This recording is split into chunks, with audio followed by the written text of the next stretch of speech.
प्रश्न सिर्फ कैकेय अथवा तक्षशिला की सुरक्षा का नहीं है। प्रश्न हिमालय से लेकर समुद्र पर्यंत सहस्त्रों योजन विस्तीर्ण भारत भूमि की रक्षा का है।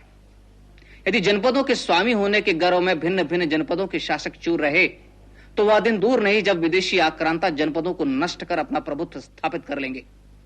अतः भारतवर्ष को अब एक राष्ट्र के रूप में संगठित होकर विदेशी आक्रांताओं का सामना करना पड़ेगा। पर क्या भारत को पदाक्रांत करने का सामर्थ्य अलक्षेंद्र में है? यदि अखंड भारत ने अलक्षेंद्र की चुनौती को स्वीकार किया तो यह असंभव है, पर यदि खंड खंड में बटे जनपदों ने अकेले हाथों अलक्षेंद्र को ललकारने का प्रयास किया तो यह संभव है।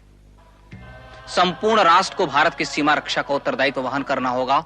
इस राष्ट्र के लिए अपने व्यक्तिगत स्वार्थों, पूर्वाग्रहों व गर्व की बलि देनी होगी। इंद्रदत्त, कि समुद्र पर्यंत भारत एक है, उसकी पग पग भूमि हमारी अपनी भूमि है। कोई आपके मस्तक पर आघात करे तो क्या आपके हाथ नहीं उठेंगे? क्या अपने मस्तक की रक्षा के लिए आपके चरण गतिमान नहीं होंगे? क्या आपकी बुद्धि आपकी रक्षा का प्रयास नहीं करेगी? अवश्य करेगी। आप उसी राष्ट्र के अंग है जिसका अभिसार व तक्षशिला मस्तक के गणमुख्य। मैं प्रार्थना और प्रयास कर सकता हूं, निर्णय तो आपको ही करना है।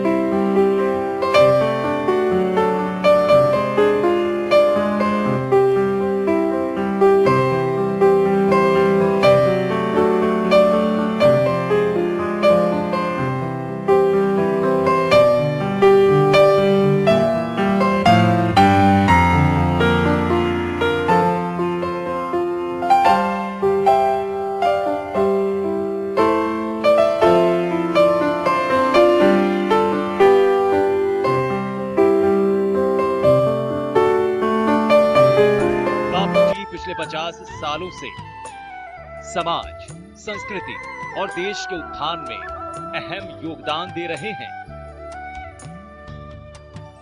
बापूजी देश के पहले ऐसे संत हैं जिनका बहुत बड़ा जनाधार है और जो धड़ल्ले से भारतीय संस्कृति और सनातन धर्म का पूरे विश्व में खुल्लम खुल्ला प्रचार कर रहे हैं।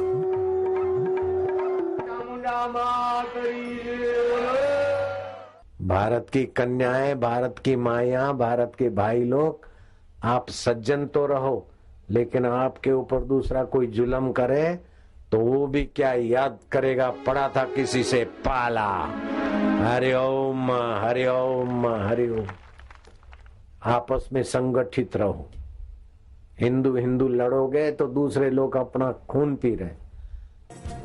पिछले 50 सालों से बापूजी ने घूम घूम कर पूरे विश्व में सनातन धर्म का शंखनाद किया है और हमारे संस्कार और संस्कृति की जननी भारतीय शिक्षा प्रणाली को जिंदा रखने के लिए गुरुकुल की शुरुआत कर डाली। समूचे देश में उनके गुरुकुलों की डिमांड बढ़ती गई।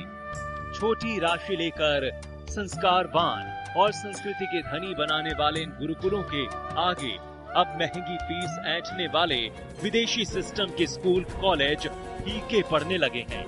ऐसे में दुश्मनों का पनपना लाजमी है। विश्व भर में फैले करोड़ों साधकों ने बापूजी के एक इशारे पर कोल्ड ड्रिंक्स, पेप्सी, कोक पीना छोड़ दिया। कई साधकों ने तो शराब, सिगरेट, पान मसाला से खुद को कोसों दूर कर लिया। जो पान मसाले की गंदगी अपने मुंह में नहीं लाना चाहता और आज से इस गंदगी से बचना चाहता है, वो सज्जन हिम्मत करके हाथ ऊपर करे। गिन लो हाथ, हाथ ऊपर करो और गिनो हाथ। हजारों हाथ आ गए। हाथ ऊपर रखना, मैं शंख बजाता हूँ। आपका आज से नया जीवन। पान मसाला गया।